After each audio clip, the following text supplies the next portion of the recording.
والی سرکار نے اگر واقعی پھونک لگا کے اس لنگڑے کو سیدھا کر دیا ہے تو آغا خان ہاسپٹل میں کیوں نہیں بیٹھ جاتا بھائی تو؟ عقیدت اس محبت کو کہتے ہیں جو کسی کی بزرگی کی وجہ سے ہو رہی ہو.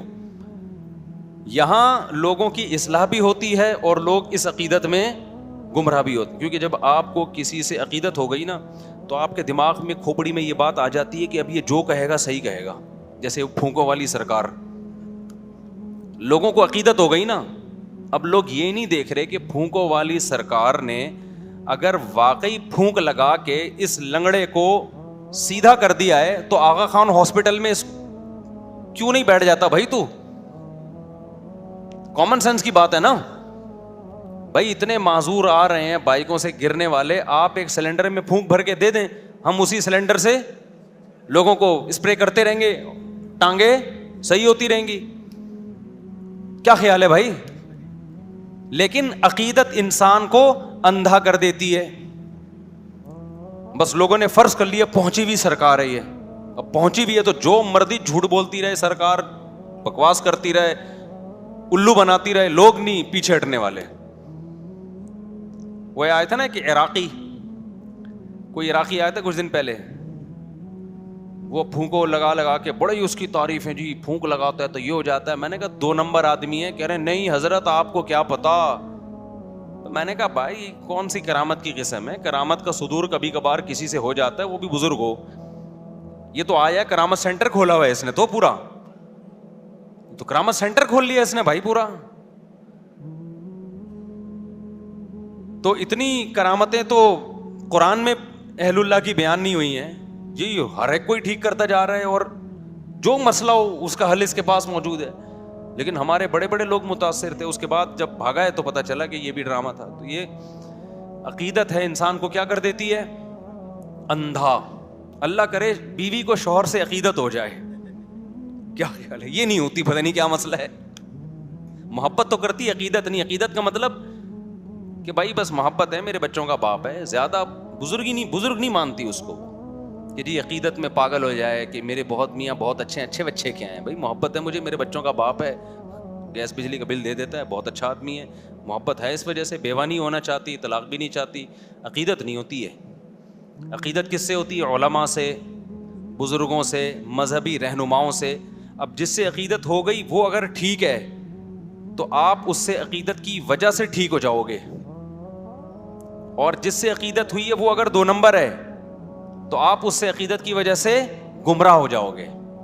اس لیے عقیدت بہت محبت کر لو جس سے چاہو, اتنا بھی نہیں ہے کہ جس سے چاہو کرو, لیکن اس میں وہ اتنی خطرناک چیز نہیں ہے.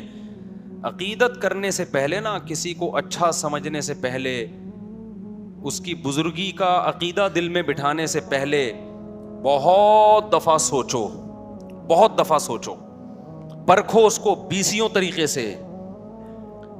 اسی وجہ سے ہم یہ کہتے ہیں کہ کسی کو بزرگ مان لینا, یا بزرگ مان لینے میں تو حرج نہیں ہے, بزرگ بنا لینا کہ اس سے اصلاحی تعلق قائم کر لینا کہ آج سے میرے یہ پیر صاحب ہیں. لوگ کہتے ہیں نا مرشد پیر بنایا ہوا ہوتا ہے نا. رشتہ تلاش کرنے میں اتنی تگ و دو نہ کیا کرو, لیکن کسی بزرگ سے بیعت ہونے میں اس سے زیادہ ٹینشن اٹھایا کرو, اس کو پرکھا کرو. سمجھتے ہو گے نہیں سمجھتے؟ لوگ بیعت ہوتے ہیں نا, فلاں بزرگ کے ہاتھ پہ بیعت ہو گیا, اس سے اصلاح لے رہا ہوں, یہ بہت مبارک عمل ہے, اس کے بڑے فائدے ہوتے ہیں. لیکن یہ جب مبارک عمل ہے جب جس کے ہاتھ پہ بیعت ہو رہے ہو وہ 2 نمبر آدمی نہ ہو, وہ کیا ہو؟ وہ 1 نمبر ہو. اس کے پاس علم بھی کامل ہو اور عمل بھی کامل ہو اور اصلاح کرنا بھی جانتا ہو اور سوسائٹی کا بھی علم ہو. 4 چیزیں ہیں اس زمانے میں کسی کو بزرگ بنانے کے لیے. 4 میں سے ایک شرط بھی مارکیٹ سے شارٹ ہوگی نا, وہ الٹا نقصان ہوگا آپ کو. میں پہلے مثال سے سمجھاتا ہوں, اصل ٹاپک کی طرف آ رہا ہوں, یہ بات بیچ میں آ گئی نا. دیکھو جب آپ کسی سے جسمانی علاج کراتے ہو, بزرگ کیا کہتے ہیں؟ جس سے روحانی علاج کرایا جائے. روحانی کا مطلب وہ جن چڑیل بھوت والا نہیں, وہ تو بزرگ ہوتے ہی نہیں ہے. اس کے لیے شرط ہے کہ بزرگ نہ ہو تو ہوگا وہ. روحانی کا مطلب یہ ہے کہ دل سے دنیا کی محبت نکل جائے, نیک اعمال کا شوق پیدا ہو جائے, گناہوں سے نفرت ہو جائے. کبھی گناہ اگر خدا نخواستہ ہو جائے تو توبہ کے بغیر سکون نہ ملے, صدقات و خیرات کا جذبہ پیدا ہو جائے, دولت کی محبت نکل جائے, شہرت کی محبت نکل جائے, دنیا کو مسافر خانہ سمجھنا شروع کر دے, جنت کی لالچ پیدا ہو جائے, جہنم کا خوف پیدا ہو جائے, سستی کاہلی جو عمل میں ہو رہی ہے وہ سستی چستی میں تبدیل ہو جائے. اس عمل کو روحانی علاج اور اصلاح کہا جاتا ہے شریعت کی روشنی میں.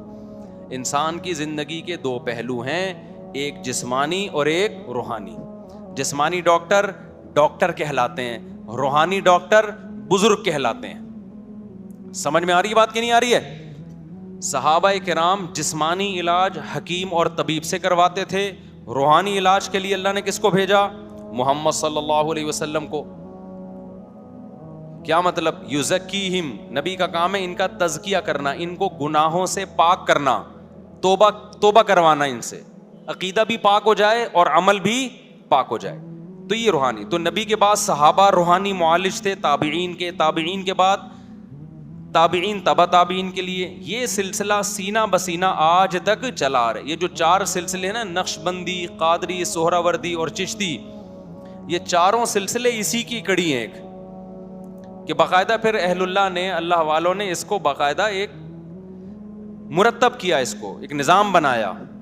جیسے فقہ پہلے بکھرا ہوا تھا نا, فقی مسائل, لیکن اس بکھرے ہوئے کام کو فقہا نے سمیٹ کے 4 سلسلوں میں بند کر دیا. حنفی, مالکی, شافعی, حنبلی, چاروں برحق ہیں. تو ایسے ہی جو اصلاح امت کا کام تھا نا, جس کو تصوف نام دیا جاتا ہے, یہ روحانی علاج کہا جاتا ہے, یہ بھی بکھرا ہوا تھا. تو یہ 4 سلسلوں میں کیا ہو گیا؟ بند ہو گیا. چشتی, قادری, سہراوردی اور نقش بندی, اس میں بڑے بڑے بزرگ گزرے ہیں. اب جیسے یہ جو 4 سلسلے حنفی, مالکی, شافعی, حنبلی, اس میں بڑے بڑے فقہا گزرے ہیں لیکن بدعتی بھی گزرے ہیں.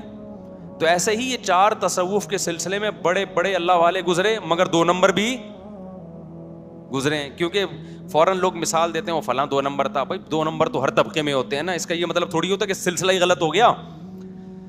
تو پوری دنیا میں جہاں بھی آپ جائیں گے نا, جتنے بڑے بڑے اللہ والے گزرے, میجورٹی انہی 4 سلسلوں میں سے کسی میں سے تعلق نظر آئے گا آپ کو. تو یہ کس کے لیے؟ روحانی علاج.